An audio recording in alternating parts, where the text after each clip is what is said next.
आपल्याकडे आषाढ तळण्याची परंपरा आहे. त्याच्या मागे काही लॉजिक आहे का? तर आपल्या शरीरामध्ये या काळामध्ये वात वाढलेला असतो. हा वाढलेला वात शरीरात रुक्षता निर्माण करतो, शरीरातला स्निग्धांश शोषून घेतो. तसंच आपला अग्नी म्हणजे आपली पचनशक्ती देखील मंदावलेली असते.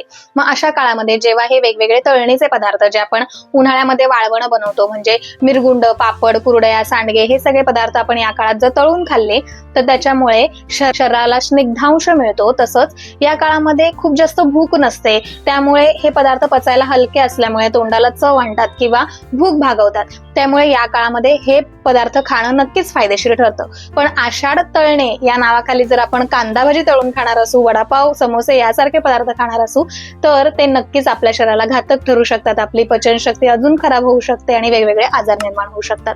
त्यामुळे या आषाढामध्ये जरूर आषाढ तळा, निरोगी राहा, आयुर्वेद अंगीकारा. नमस्कार.